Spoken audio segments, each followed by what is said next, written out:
Okay, let's go ahead and get started today. I think, just to bring you up to date, I think that Tegrity is back up and working as of this morning. So this lecture should be recording. What I did, since I wasn't able to record chapter 1, is I went back and I took the recordings from the spring semester, spring 2015, for chapter 1. There's 2 different videos, and I posted those to Canvas. So if you go to the Canvas, the front page, the very top, well, close to the top, it'll say Tegrity Recordings. Click on that, and they should be loading, although I'll notice they're loading really slowly, and so by the time you finish class today, if you want to go back and hear something that you might have missed about chapter 1, they should be there for both classes, in person and the online class. And hopefully, starting with chapter 2, it looks like it's recording right now. Now, I will say one thing about Tegrity is if you are loading a video and you have trouble hearing it, the microphone that I'm using, it's not the best, but it's about the best that we can do. There's not a lot that's not really, unless it's really cumbersome, that you can use to record. And so you may have to crank your volume up quite a bit I've got it set as high as I can get it in terms of recording, so you may have to crank it up on your computer or your phone or whatever you're listening on. All right, are there any questions to this point? We've made it through pretty much chapter 1. We ended with careers. I want to talk for just a second about that, say a couple of things about careers. At the end of chapter 1, talked about finance careers. But this is basically about jobs in general. And you're going to hear me talk about this a lot during the semester, because when you go to college, people are always talking, they typically talk about a lot of times money, starting salaries, how much money can you make in a certain position, that type of thing. But one thing that I want to make you very aware of, and it's something that nobody really mentioned to me, and I had to learn it the hard way, is that when you are choosing either a major in college or a career, and I talked about this just a little bit on Tuesday, but you should choose something that you really, really, really like. Because if you don't, you spend a lot of time at work, that means you're going to be spending a lot of time doing something that you don't like to do. And that's going to make you a very miserable person. I promise you, okay? I've been there from past experience. I know this. And so, that doesn't mean that every day is going to be just a wonderful day at work. No matter what you do, you're going to have some bad days. Hopefully it will show up through the semester as we go along. Maybe it's shown up so far, but I really, really, really like what I do. I like people, coming to work and getting to talk to intelligent people about things that interest me. Now, does that mean that every day is great? Not every day. Most days are great. And, if they said tomorrow, hey, we're having some really big financial problems, we're going to have to cut your pay in half, do you still want to teach for Murray State University? I'd probably say yes. Now, don't go suggest that, okay, as part of a budget cutting measure, okay? I really don't want that to happen. But I like what I do. I've been in jobs that I wasn't happy with. And if any of you have been there, some of you may work at a job now that you're like, man, I hate that job, but I've just got to do it until I finish college. And I've been there too. But I've had jobs where you have something called the Friday afternoon. Well, it starts out as the Sunday night syndrome. What that means is, on Sunday night, you start dreading going to work on Monday morning. It starts consuming you, and you have trouble sleeping Sunday night because you've got to get up and go to work, a place that you hate, on Monday. And then it kind of creeps back into Saturday. And it hits you on Saturday. Oh my gosh. I got Sunday, I got Monday, I've got to go back to work. And then when it gets really bad, as I mentioned earlier, you get the Friday afternoon syndrome, which means as you're walking out of work on Friday afternoon, you're already worrying about having to come back on Monday. Life's too short for that. Okay? So, if you're doing something and you're like, man, I just really don't like it. And a lot of times, it's not a big difference. A lot of times we'll take a job that we really don't like for $5,000 or $10,000 more per year as compared maybe to a job that we really, really do like. And it's not worth that. Okay, I'll tell you right now. If you're majoring in something that you don't like, but you're like, well, I've been so far, it's cost so much. If I change majors now, my parents are going to kill me, or it's going to take me an extra year to graduate, or an extra semester, or whatever. Just listen to me. Go ahead, do it now, get it over with, and make yourself happy. I promise. Now, there are some exceptions of this. For example, let's say that you don't like sports for whatever reason. You just don't like sports. But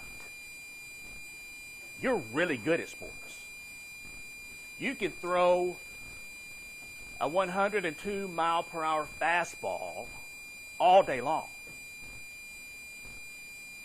And Major League Baseball wants to draft you and pay you $15 million per year even though you hate baseball. Okay, let's say you're smart of that. I don't care if you hate it, okay? You sign the contract, you play baseball, even though you're miserable every day, do it for 2 or 3 years, rack up that $30 or $40 million in pay, and then quit and do what you want to for the rest of your life. Okay, so there are reasons why you may want to be miserable at work, but it has to be a really, really good reason. Not $5,000 or $10,000, $5 or $10 million for a short period of time. That making sense? Okay. Has anybody in here ever had a job that you were just really miserable at? Anybody? So some of you can identify with what I'm talking about. So again, that's really important. You're going to hear me talk about that. Be happy at what you're doing. It makes a big difference. Okay, now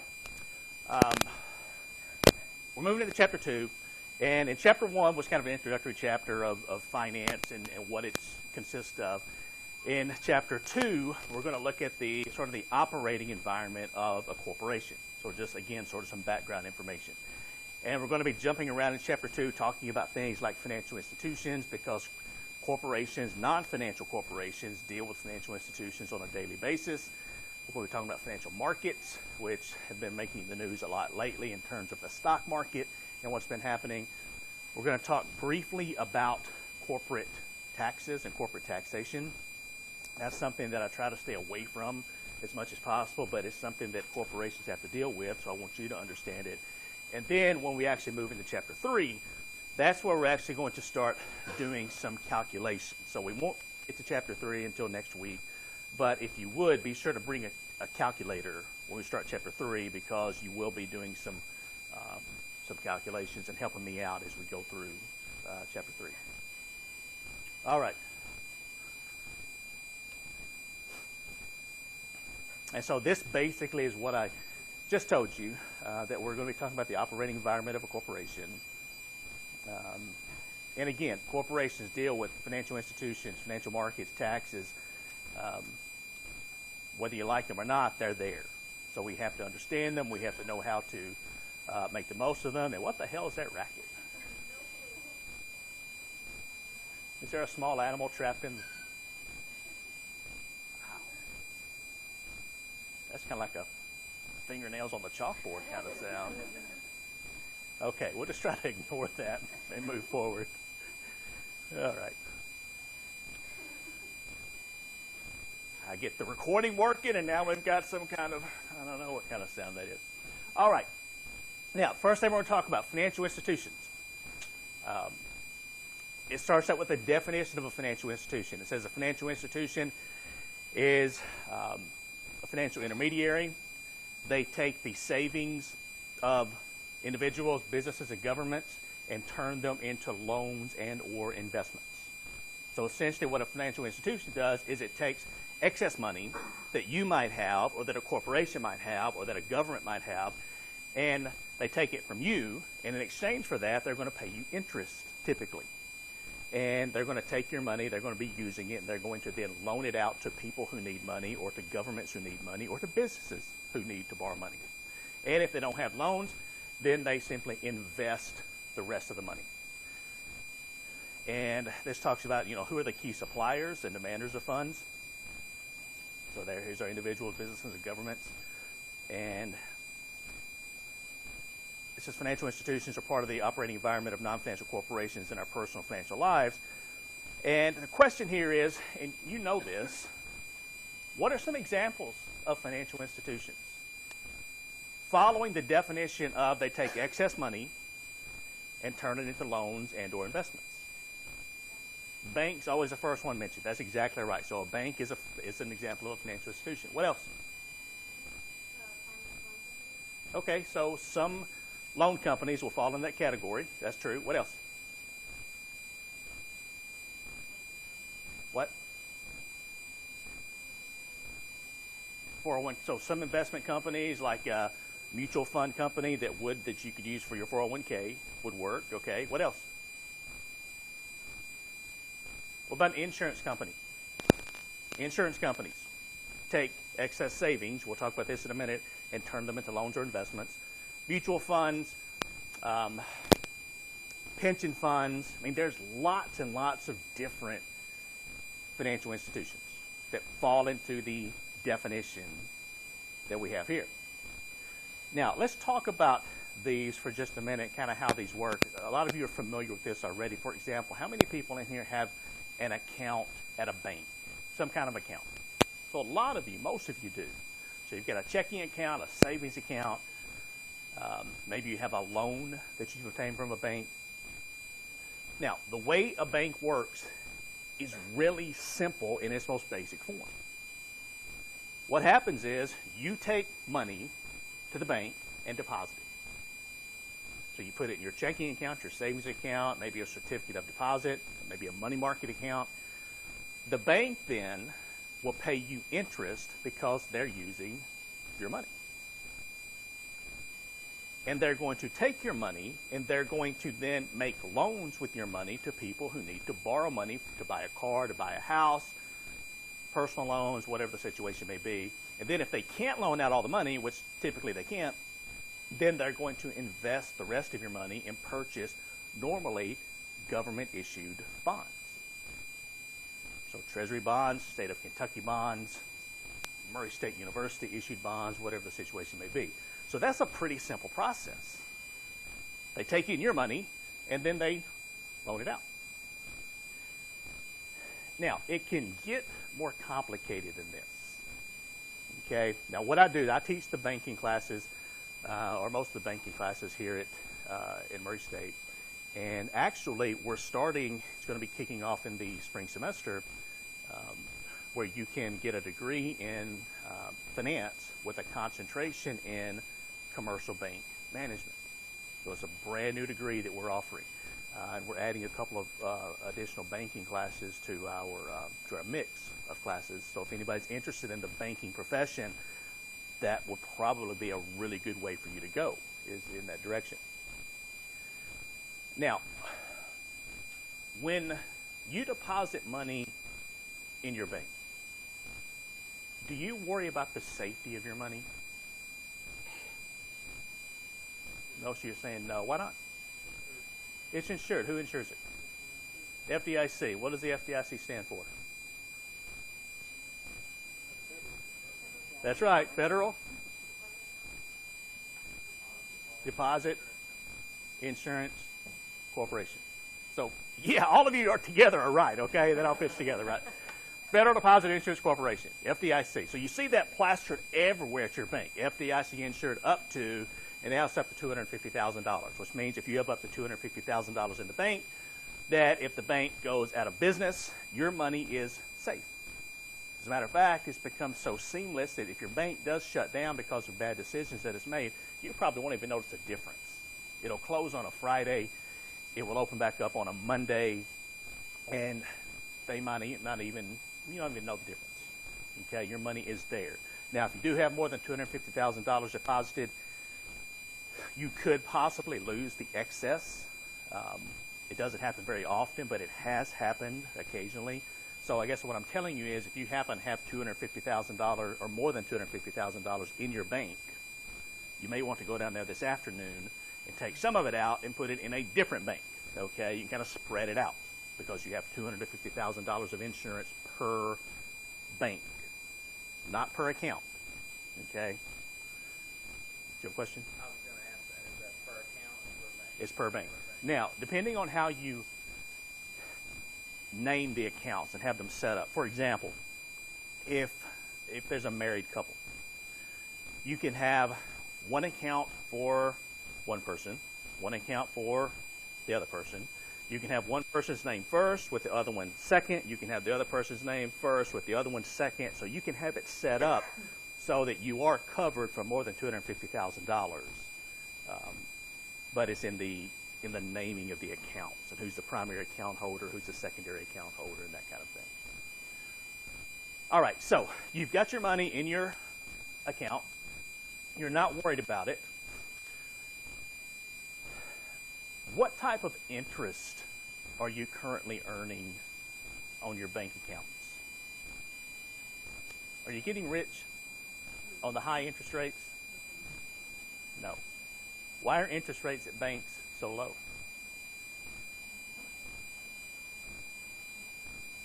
How much risk did we say is involved with your bank account?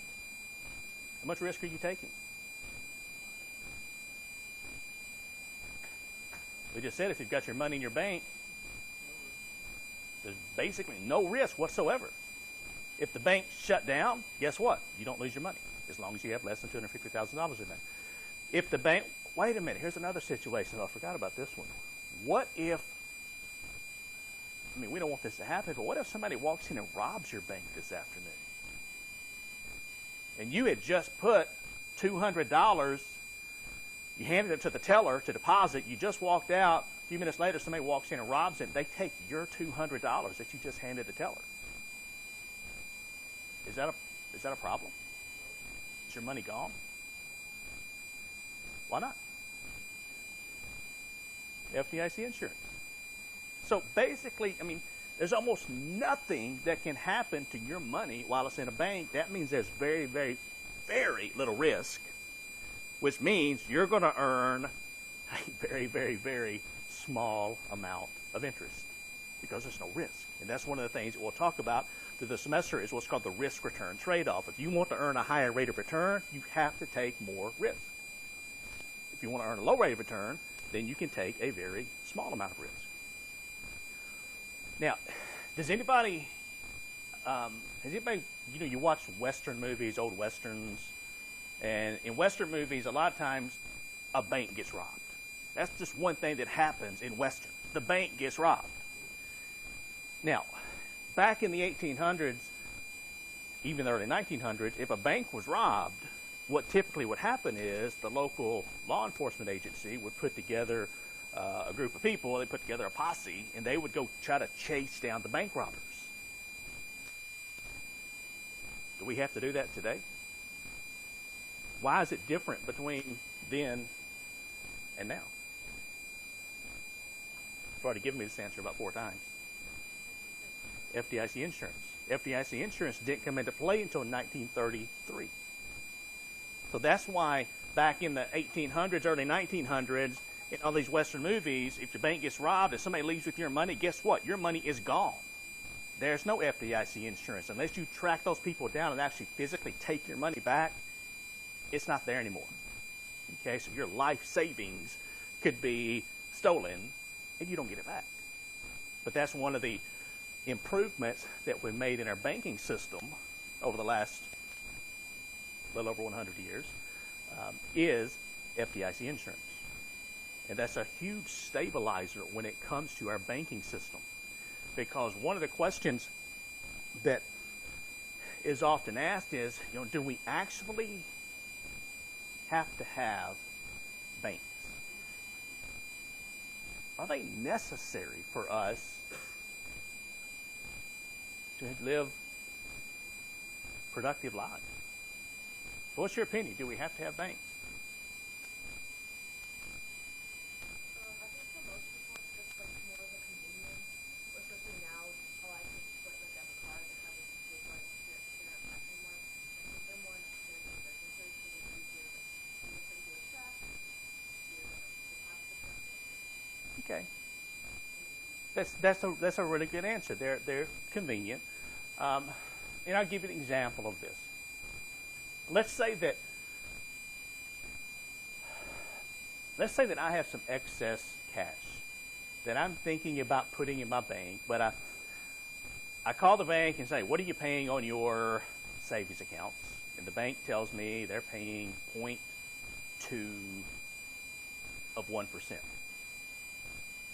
Okay, so 0.2 of 1%. And I'm thinking, that's not very much interest. And let's say one of you wants to borrow some money, and you want to borrow money with using a personal loan, an unsecured personal loan, which means you don't have any collateral securing the loan. And you call the bank and say, hey, I'm kind of young, I don't have a lot of credit history, but I'd like to borrow $5,000. What interest rate are you going to charge me? And the bank says, we're going to charge you 12% interest. You're thinking, well, that's a little bit high. But what if I get this great idea that I see hundreds of college students every day? College students tend to be net borrowers of money because you're still getting your education. Most of you haven't gone to work full time. I've got a great idea. I can just come into the classroom. I can write out on the board at the beginning of the class $5,000 to lend. See Dr. Lacewell after class for details. And one of you or two of you or several of you may say, hey, I need to borrow some money. And just to make it fair, I'm going to charge 6% interest on the loan. So in that case, I'm making more than the 0.2% that the bank was going to pay me. You're paying less than the 12% that the bank was going to charge you. We both win. It sounds like a great idea, doesn't it? Yes? No? You can shrug if you want to. I don't. Say what? Oh yeah, there's that. Yeah, what could go wrong? You've already said you're going to steal my money. I mean, I have to keep an eye on you, okay? But what could go wrong with that scenario? I mean, it sounds pretty good. You're paying less interest. I'm earning more interest. What possibly could go wrong? Okay, so let's say you don't steal it. Let's say that you borrow it and then you can't pay it back. That sounds a lot better, okay? So somebody's going to borrow my money, and for whatever reason, they can't pay me back. That could be an issue. That could be a problem. Because remember, at the bank, even though I'm earning less interest, my money is safe. What are some other potential issues if I want to loan money to individuals? I mean, what questions should I ask possibly before I loan you the money? You come to me and you say, hey, I'd like to borrow $1,000 of your $5,000. What questions should I ask you? Do you have a job? Okay, very good. What do you want to do? Oh, no, wait a minute. Can I ask that?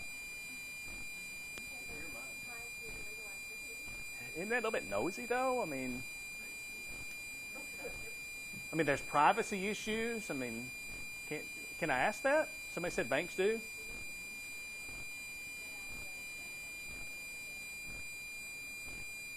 Okay, can banks ask that now, today, versus, say, 2 or 3 years ago? Yeah, they can. I was just checking to see if you... Yeah, they can. And that's one of the questions people, when I was a loan officer, I've loaned money, and that's one of the things that people would put down, a question, what are you going to do with the money? And some people actually really took offense to that because, they're like, well, that's really none of your business what we're going to do with the money. And my response is, well, we're really not going to loan you any money then if you don't tell us what you're going to do with it. And that's really, as was mentioned, that's sort of just to cover the bank. If you loan somebody some money, they're probably not going to put down, we're going to drive to Mexico and buy cocaine with it. And they're not going to put that down. They'll put down personal reasons, education, buy a car, buy a boat, whatever. Okay? Now, if we loan them the money, especially if it's an unsecured personal loan, and they say they're going to do one thing with it, then they do something else, we can't stop that. But at least we did ask them the question. Do you have a job? What other questions? Who else do you owe money to? Do you have other loans out? That's right. That's a really good question. How much debt do you have? What else? When we pay it back. That's good. What kind of payment terms? How long have you worked at a particular place? How long have you lived at a particular address? You'll see on a bank application, it will say the name and address, contact information of the nearest relative not living with you. Why does a bank want to know that? Okay, supposedly, if I can't find you, if I'm the loan officer and you haven't made your payment this month and I'm trying to track you down, supposedly I can call the nearest relative not living with you, maybe your parents, and they're going to rat you out. They're going to tell me where you are. I can tell you from past experience that rarely ever happens. I don't even know why that question's on a bank application anymore. If I call looking for Jim Smith at a certain, hey, this is First National Bank and I'm looking for your son, Jim Smith, they're going to know why I'm calling. Okay, Jim hasn't made his loan payment in a month or two. And if I ask, do you know where I can locate him? They're going to say, most of the time, no, I don't. Even if Jim's sitting on the couch right now, they're going to say, I don't know where he is. Okay? That's just how it is. But there's lots of questions we can ask. I probably need to pull a credit report on you to see what kind of past credit history do you have. Have you paid your loans in the past?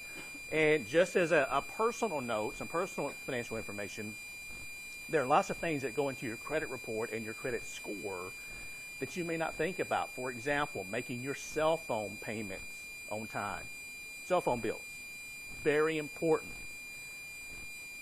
Paying your electric bill or your water bill or whatever else, your utilities on time, paying your rent on time. Those things go into building a good credit history or in destroying a credit history. It really depends on what if you're paying on time or not. So if somebody were to have a great job and build their credit report up, and then they lost their job and couldn't find another one, and they would file bankruptcy or something, it would hurt the credit report, but would it show why that they lost their job versus they were just bad with money? No. And that's one thing that there's lots of different ways that you can get a loan. Today it's really popular if you just log on to a website and apply for a loan. And what they're going to do is they're going to pull essentially your credit score. And if your credit score is a certain level, they will approve your loan normally.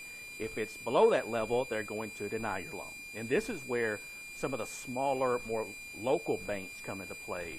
Because if you've had some finance, let's say you were hurt and you couldn't work for a while, and you got behind on some of your bills, some of your loan payments, then that's going, you can explain that to a local bank. Look, I was in a motorcycle accident. I was off work for 4 months. I got behind. That's why if you look at my credit report, you'll see that I did get behind on some things, but I'm trying to get caught up now. You can explain that to them, whereas a lot of times with some of the bigger banks, there's really, you don't have anybody to talk to. It's just, yes, you fit in this box that they want you to fit in to make a loan, or if you're outside the box, you don't get the loan. Okay, so that's a really good point.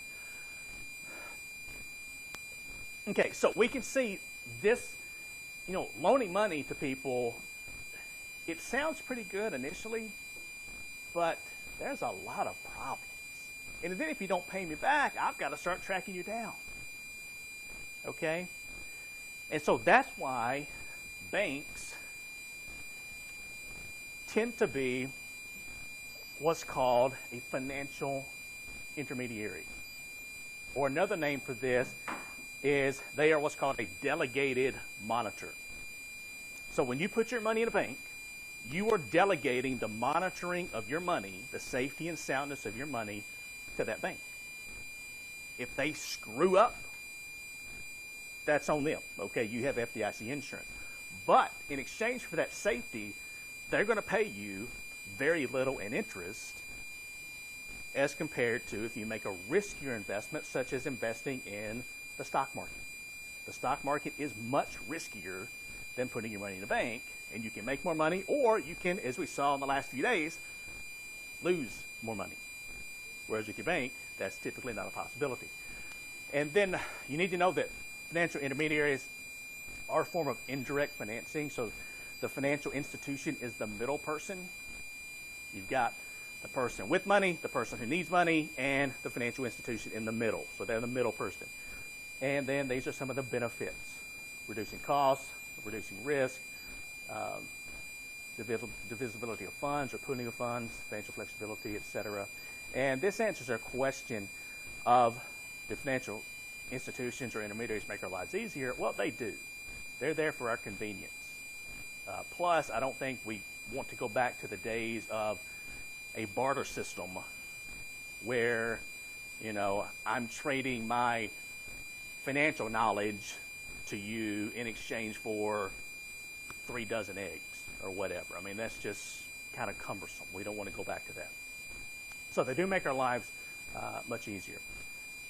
Now, some other examples of financial intermediaries or financial institutions. We use banks. Everybody knows about banks. What about credit unions? Is anybody in here a member of a credit union? So some of you are. What's the difference between a bank and a credit union?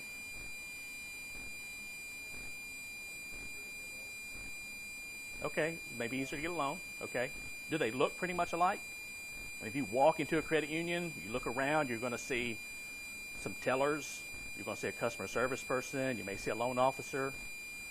So they look very similar. And a credit union is very much like a bank.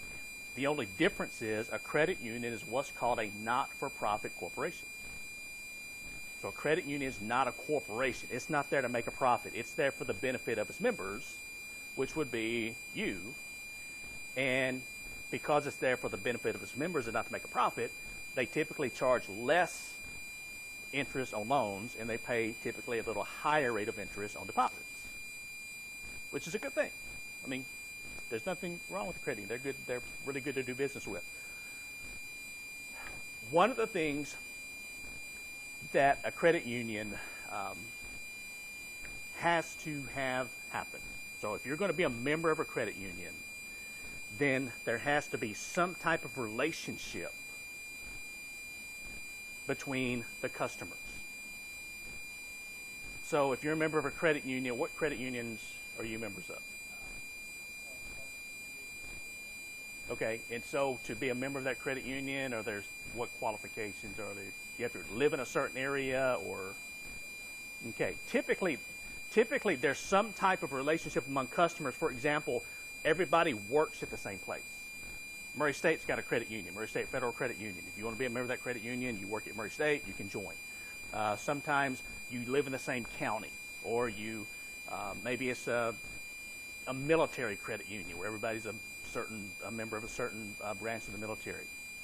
So there has to be some type of relationship among customers. Credit unions don't make a profit, which means they don't pay income tax. And you might want to write that down. Credit unions do not pay income tax. That's a huge benefit for credit unions.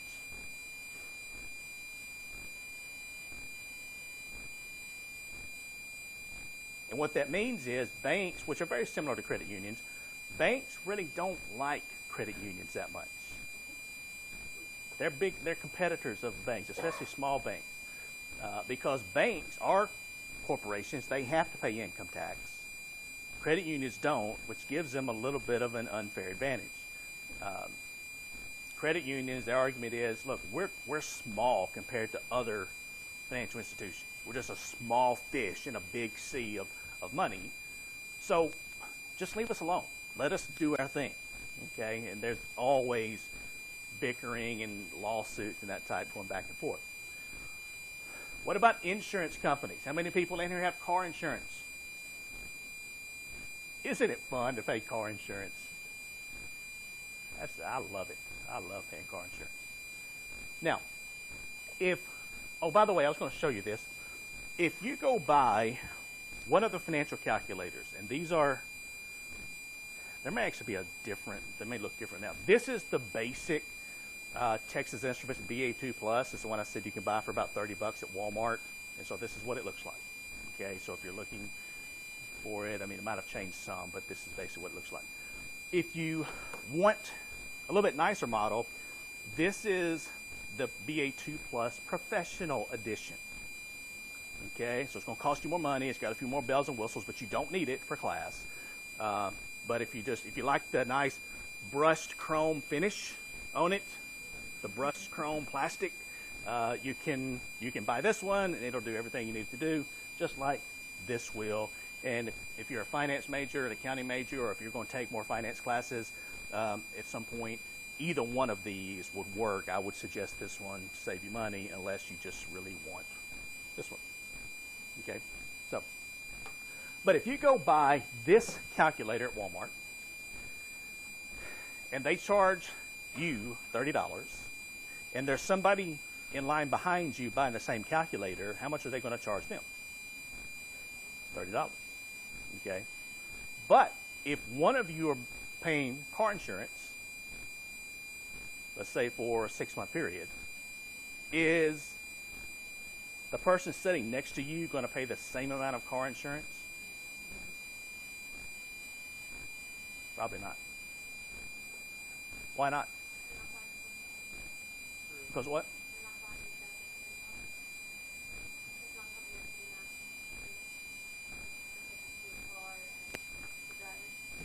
Okay, but if I walk in there and say, look, I'd like to buy 6 months worth of car insurance, why would they discriminate against me? Why would they charge me more or maybe less, which means they're discriminating against maybe one of you? If you're younger, you tend to be more reckless of driving. The newer the car, the more it takes to cost. Okay, let me think about this for a minute. Okay, so if you're saying age plays into the equation of how much you're going to pay. So if you're younger, you're going to pay more. What about, so if you're 16, you're going to pay a lot in car insurance, right? What about if you're 96? That's not very young. Risk. Okay, risk levels. All right, I think about that for a minute. Risk levels. And by the way, somebody 96 is going to pay very, very little in car insurance premiums. Why is that? Because they don't drive much. That's exactly right. Okay? Because there are lots of factors that come into play. What are some of the other factors that's going to help set your car insurance rate?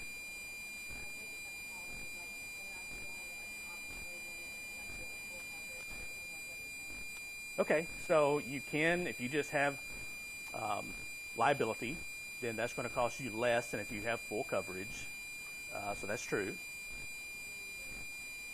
Where you live, okay, so where you live is going to make a difference. What else?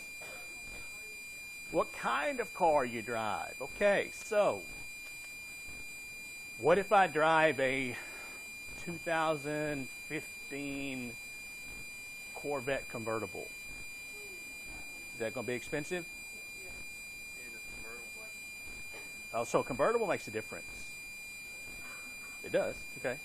Okay. So a convertible versus a coupe model, that would make a difference. What about the color of the car? Everybody always says red. It does make a difference. A lot of people think that's not true, but it does make a difference. Because what we're looking at here is we're looking at, and this is a nasty word to a lot of you, statistics. These things that we're talking about that go in and set your insurance premium, we'll call it an insurance premium so it doesn't necessarily act like a bank, but what happens is you take excess money to pay your car premium. And the insurance company then takes your premium and they turn it into loans or investments. So they take your premium and they invest it so that if you happen to have a car accident at some point in the future, they will have the money there to pay out to fix your car, to fix the car that you may have damaged, to pay personal injury costs, whatever the situation is. But it's all associated with statistics.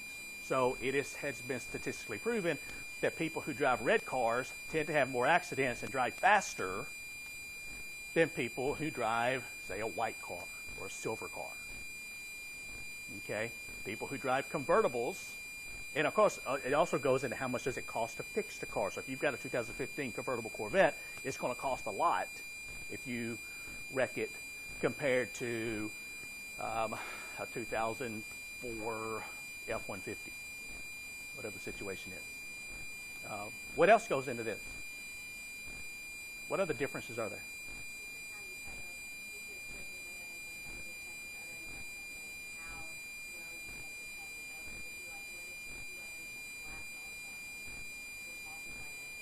Okay, that's exactly right too. Your credit report, not just how you pay your insurance, but how you pay your other bills factor into your insurance payments. Because again, statistically, they have proven that people who have a lower credit score tend to have more auto accidents. So that factors into it. So if you're destroying your credit by not paying your bills on time, you're also going to be paid more in insurance. Okay, what else? Okay, so if you have multiple policies with them, you typically can get a discount, so that's true. Your what? Your driving record. Okay, so, do you get a speed ticket every 2 weeks? Do you, have you been in other accidents? I mean, those types of things factor in. You haven't mentioned one that I find really interesting. Male or female? Okay, men versus women when it comes to car insurance. If you've got two people, same age, same driving record, same everything, who's going to pay more, the man or the woman? The man.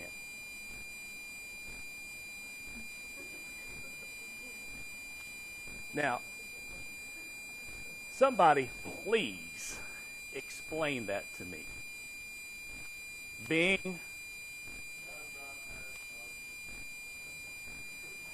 Oh, okay. So guys drive fast. Because I've been driving for a long time. I never have understood why I've got to pay more than a woman for car insurance. But guys drive fast and do stupid stuff. All right, so let's think about this for a minute.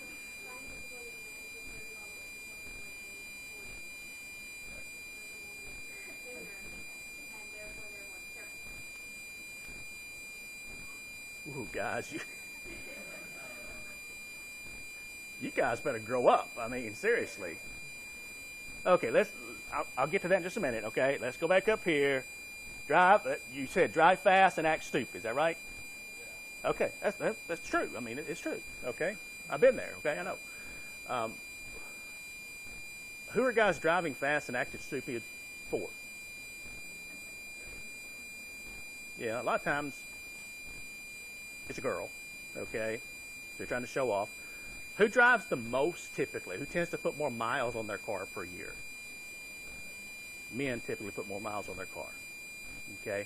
Because, I mean, again, that's part of the insurance. That's why I said somebody who's 96 who wants car insurance, I mean, yeah, they're not going to pay very much in insurance because they're not going to be on the road very much. You don't see very many 96-year-olds putting 50,000 miles per year on their car. I mean, they're just not going to do it. They're going to go out and drive a few miles per week, and that's it. Typically, it's going to be during daylight hours. Okay, again, the more you drive at night, or the more statistically you drive at night, and young males tend to drive a lot at night. Okay, so there's more than if you hit a deer, have a wreck, run off the road, whatever.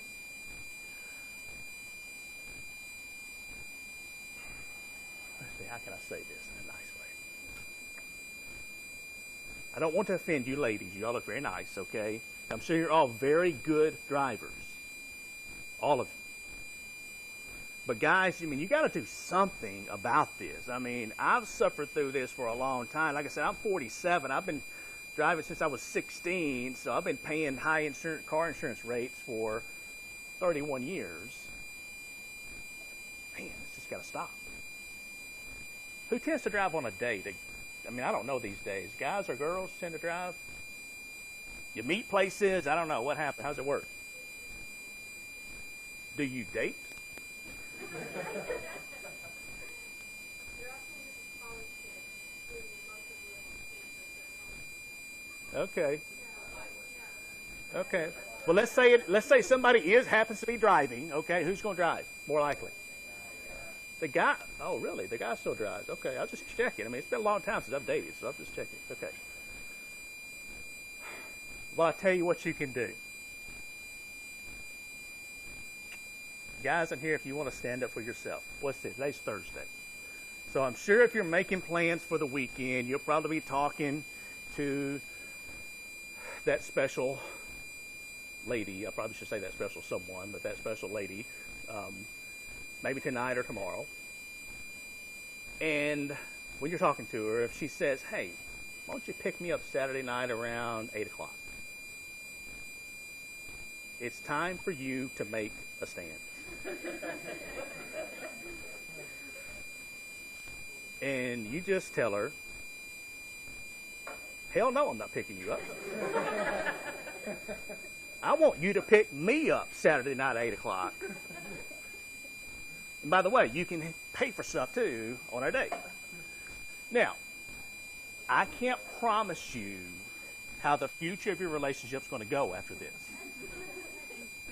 But it is a step in the right direction towards equality in terms of insurance rates. Because again, men pay more than, and again, it's going to stay that probably until men stop doing stupid stuff, which they're going to be never, okay? So that's just what you get used to. At what age does your insurance usually drop, your car insurance? At what age does it go down? Okay, typically 25, because for some reason, magically at 25, we all become smarter, we all become wiser, and we stop doing stupid stuff in a car, okay? So that's how car insurance works. Again, statistically it has to be proven, but they do fall into the financial institution definition. Life insurance is the same way. I mean, if one of you, somebody in their early 20s wanted to buy life insurance, let's say $1 million worth of term life insurance, 10-year fixed rate term insurance, what would it cost you per month? $1 million worth of life insurance. Probably $20 a month. Which means if you happen to die during the next 10 years, just for paying $20 per month, your beneficiary is going to get $1 million. How can insurance companies afford to do that? Low risk. Again, statistics. How likely is somebody in their early 20s, how likely are they to die over the next 10 years? Not very likely. And so they take your $20 per month and put it with thousands and thousands of other customers who are paying $20, $30, $40 per month, or whatever.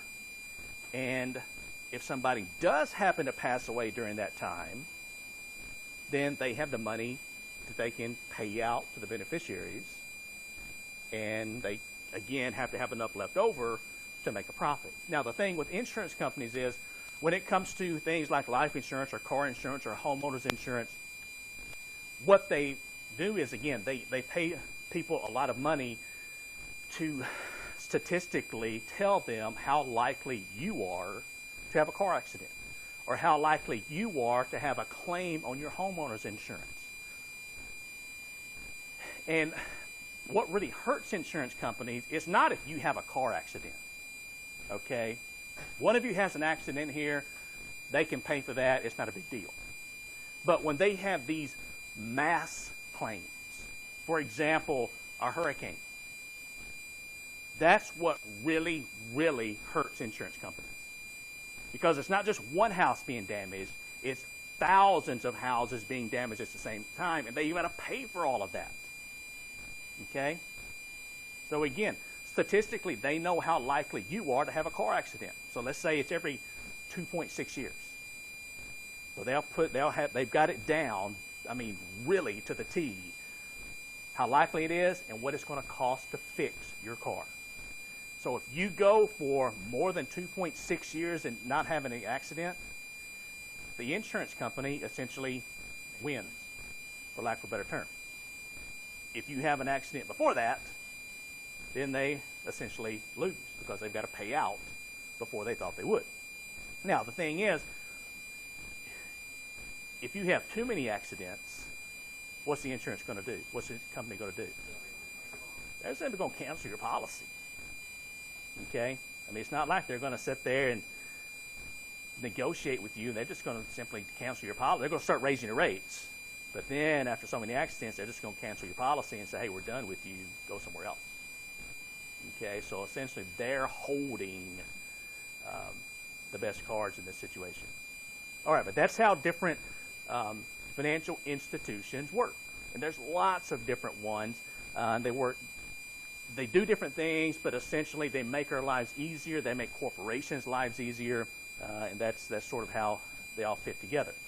Now, when it comes to financial markets, I said financial institutions are a form of indirect finance because they're the middle person. Financial markets are a form of direct finance because there is no middle person. Financial markets bring together people who have money and people who need money, or corporations who have money and corporations that need money. So this says they're transacting business directly. There's no middle person.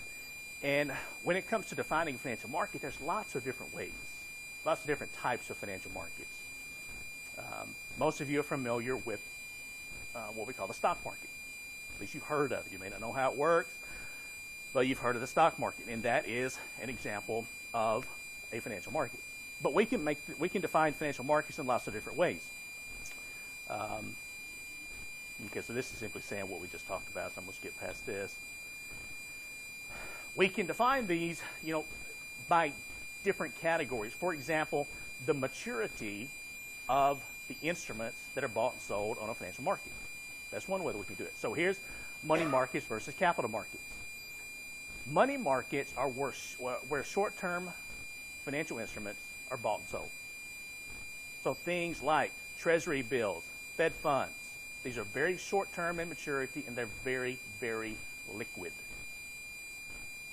They're what's known as a liquid asset. By the way, what's the definition of a liquid asset? Okay, so if something can be converted into cash quickly, okay, that's good. What else? Attainable, okay, that's good. Anything else?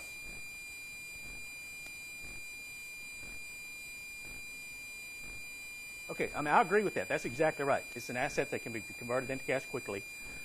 But there's a second half of that definition that is really, really important in terms of a liquid asset. Now, let me use your definition to give you an example.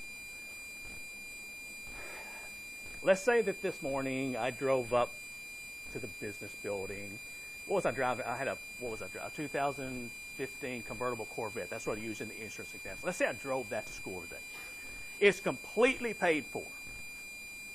And it's in the parking lot. No, I didn't, but let's say it is.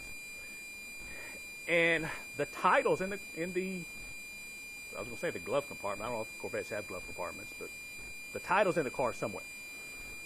And it's about lunchtime. It's past lunchtime, actually. I'm getting kind of hungry. Class is going to be over with. And I'm like, okay, I'm kind of hungry. I want to buy lunch. And I just happen to look in my pocket, and I've got some change. I mean, there's not much there. Here's some nickels down. That's not going to buy much, okay? So I need to raise some cash quickly. I've got an asset in the parking lot,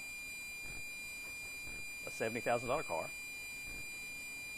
And so I'm in here, and I'm like, hey, how many people, who would give me $100 for my car?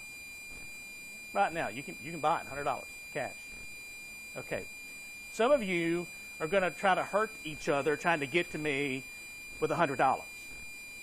Now, if I follow the definition that we just talked about, converting an asset into cash quickly, then I can say that a 2015 Corvette is a liquid asset.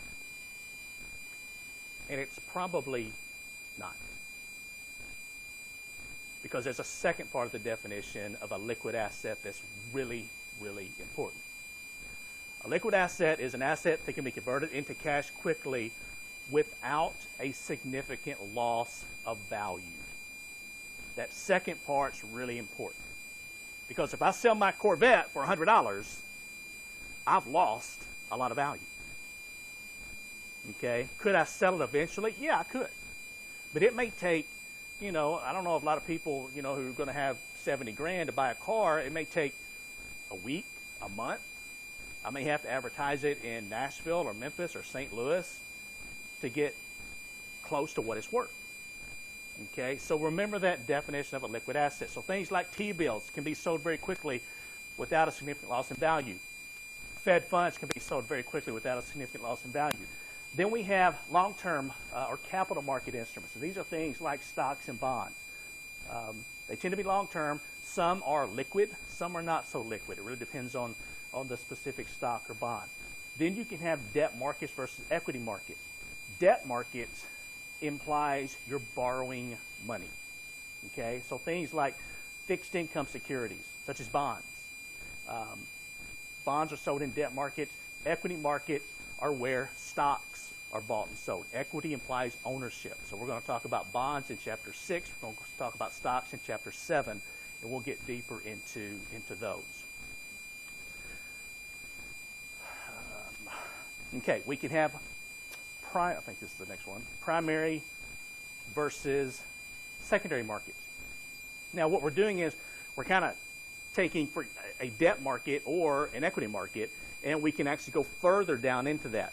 And so with a primary market, a primary financial market, this is where brand new securities, brand new stocks, brand new bonds, brand new whatever type of investment are issued.